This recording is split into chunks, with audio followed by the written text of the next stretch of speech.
Alright, so today I'm going to be doing a fossil hominid unboxing. I ordered some cranial reconstructions from bone clones. In here I've got 4 cranial reconstructions. I have a reconstruction of Tong 1, discovered by quarrymen in 1924 in South Africa, I believe. Just described for the first time by Raymond Dart in 1925. Probably the most important fossil hominid discovery of the 20th century. The Tong 1 child is an infant ape skull, but the position of the foramen magnum, the place where the vertebrae attach to the base of the skull, it's not at the back of the skull as with most quadrupedal apes like gorillas and chimpanzees. It's at the bottom of the skull, which indicated that it walked upright. It was the first ever Australopithecine cranium ever found. I think the first ever Australopithecine fossil ever found of any kind. And the species was named Australopithecus africanus. Very important fossil hominid find, and one of my personal favorites. In here I also have 2 cranial reconstructions of STS5, also known as Mrs. Plus. That was a nickname given to it because it was first assumed to be a middle-aged female example of a new species that they called Palaeoanthropus transvalensis, I believe. And later on that was merged with Australopithecus africanus. There's been some debate about the sex. At first it was assumed to be female, might actually be male. Nobody's 100% sure. And then, let's see. Okay, so I have two cranial reconstructions that are actually a cranial reconstruction and a skull reconstruction that has the jawbone with it. And for good measure, I also got a reconstruction of STS71, which is another, I think, later Australopithecus africanus specimen, which has also gone through its own issues of sexual identity. It was first assumed to be female, then people said it might be male, and we're not really sure, but it's another fairly complete cranial find. And so yeah, I'm gonna unbox this, and hopefully it's as good as I was expecting. Let's see.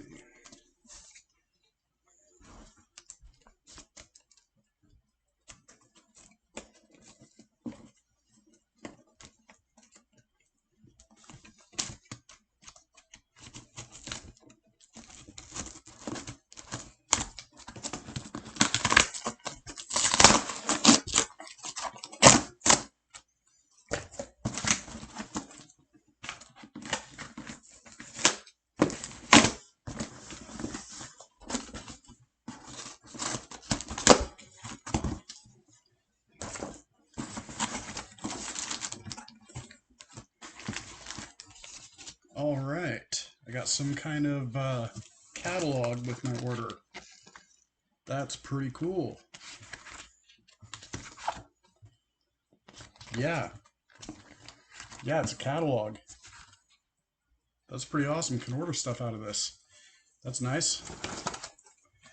All right, let's dig in here a little further.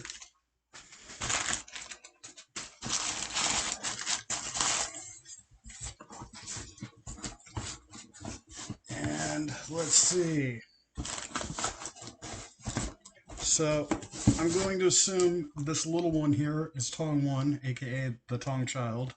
That's the first one I was telling you about, that really important very first Australopithecus africanus find.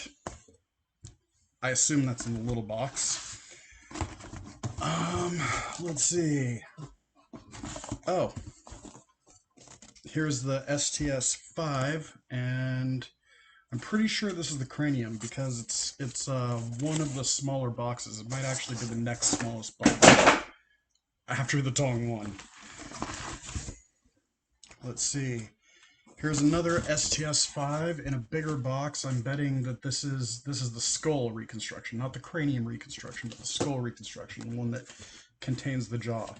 Just guessing.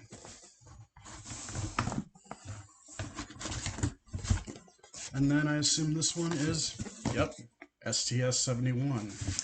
All right, so let's get to work. I'm going to open these in the order that I described them before I started unboxing. So we can start with this guy, which is probably the Tong Child, Tong 1.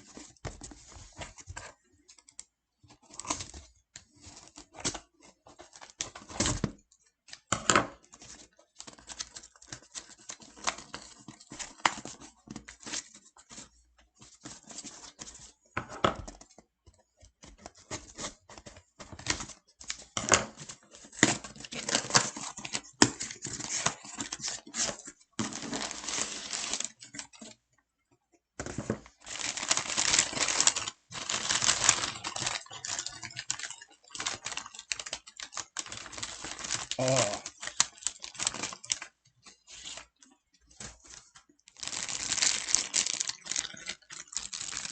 some in two different parts there.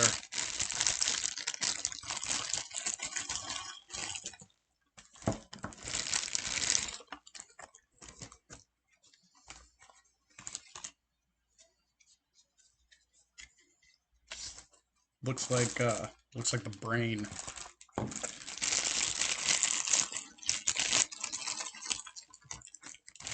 Oh, three different parts.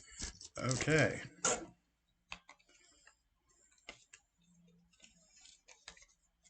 I probably should have gotten a stand with this. Okay, so there's how these two parts fit together. There's the faceplate.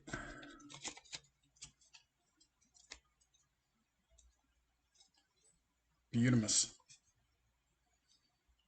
See that position of the foramen magnum at the bottom, where you can tell that the cranium attached at the top of a vertical spinal column. Otherwise, it looks pretty much like any other juvenile ape, but that particular feature is very human-like. And here's the jaw that goes with it. Oh, that is gorgeous. This is really beautiful. I just wish it would stay in one piece on its own. But, I mean, I guess it would have to have, like, snaps or clips or something that would ruin how exact it's supposed to be. But, yeah, there we go. The Tong Child. This is a life-size reconstruction. So this is how big the actual fossil is. You see how tiny that is? All right. Let's move on to the next one. All right. So STS-5, I'm going to start with the littler box, the one I assume is the cranial reconstruction without the bottom jaw of STS-5, aka Mrs. Plus, which might be Mr. Plus, we don't know.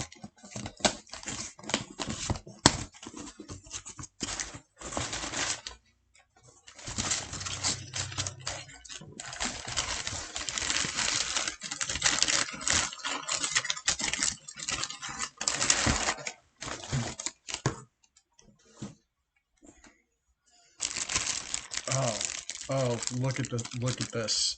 Look at how beautiful this is. Oh man, this is gorgeous. Also life-size, by the way. Oh, and this one actually has the tag attached because it's all one piece. That's pretty cool. All right, Mrs. Plus, Australopithecus africanus. And this again is a life-sized skull. So like, you see how big it is compared to mine? This is like probably even smaller than a chimpanzee skull, honestly. Well, not the whole skull, but yeah, look at this. Look at this. Isn't this one of those beautiful things you've ever seen? This has been one of my favorite fossil hominids for a very long time. Love Mrs. Plus. All right, so now this must be the skull reconstruction of Mrs. Plus, the one that has the bottom jaw. I'm not really sure which bottom jaw they used to reconstruct this. I know for the other hominid I ordered, for the STS-71, it had an associated bottom jaw, which was STS-36. I'm not sure if this is going to be based on STS-36. The jaw part, I mean. Obviously, not the cranium. STS-36 isn't a cranium.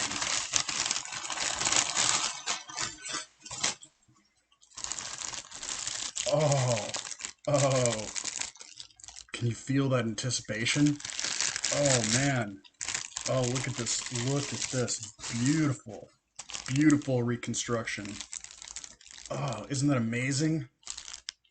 It's actually got the teeth there. If you notice, this one doesn't have any teeth. On this one, you can see the teeth clearly. Both reconstructions of the same fossil. Obviously, the teeth weren't part of the original fossil, and since there was no cranium, or since there was no maxilla found with Mrs. Plus, this whole bottom jaw part is, like, you can tell it matches the reconstructed parts of the cranium, the parts that weren't actually there on the fossil cranium. Well, actually, there's some reconstructed parts in here on the cranium because well, the cranium was found in more than one piece. Big pieces, fairly complete pieces, but still. Oh man, look at this. Look at this.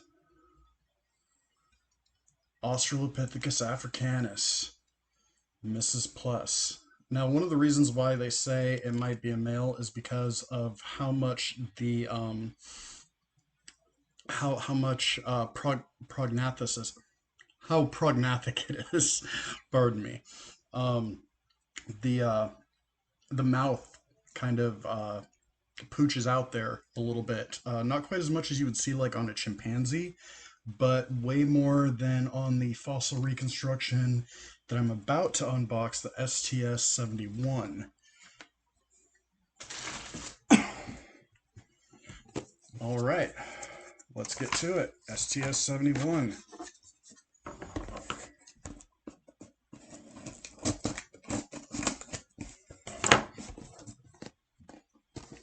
Did I drop anything?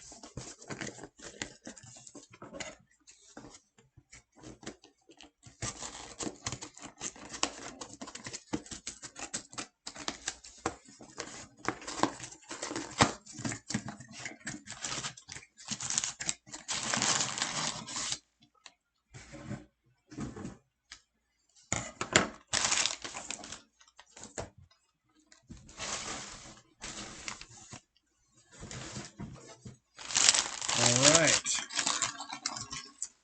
STS-71, Australopithecus africanus. This is another pretty complete cranium.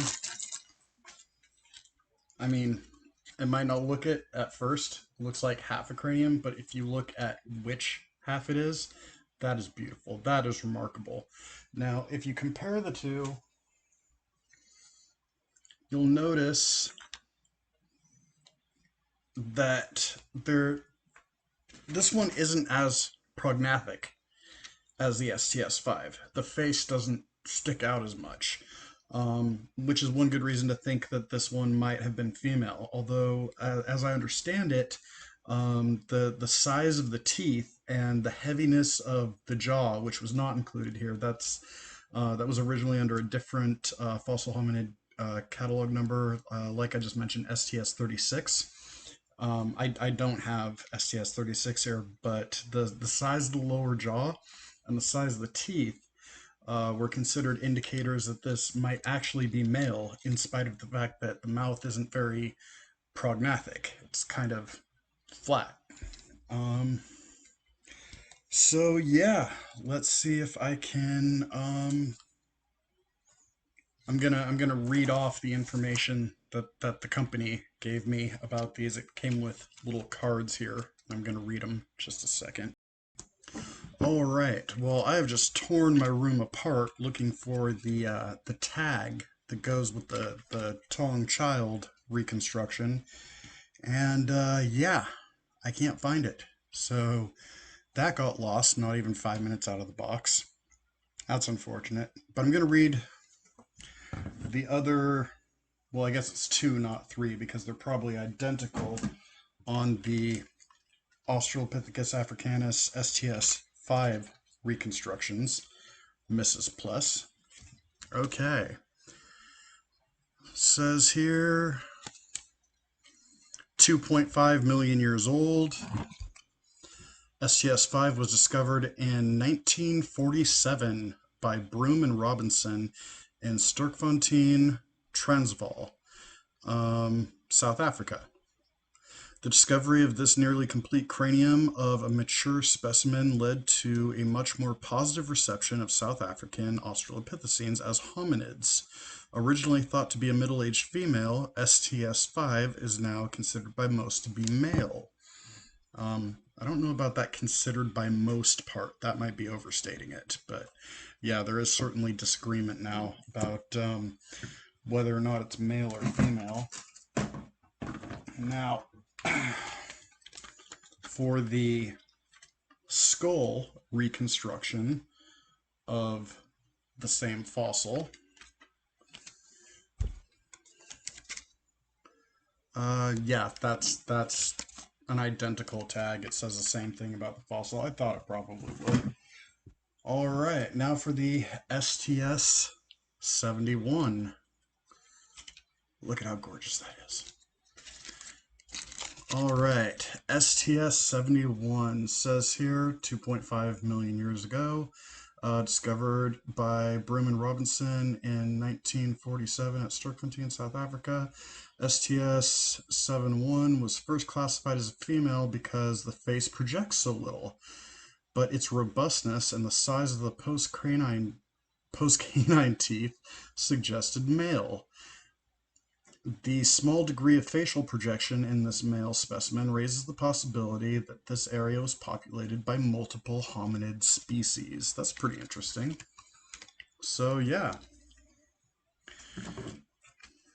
Here are the two Australopithecus africanus adult fossils, probably, possibly adult male, both originally considered to be adult female. And the Tong child fossil reconstruction. Let's see if I can look at that. Beautimus. Absolutely freaking beautiful.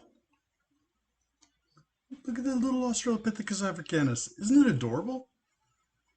Oh man, these are amazing, amazing fossils that these are reconstructions of, and they seem to be pretty good reconstructions as well. I mean, the resolution isn't that great, and I mean on the reconstructions, not on the camera.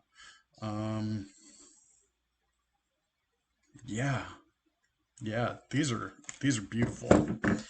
Anyway, so that was my first ever unboxing video. Australopithecus africanus. All right.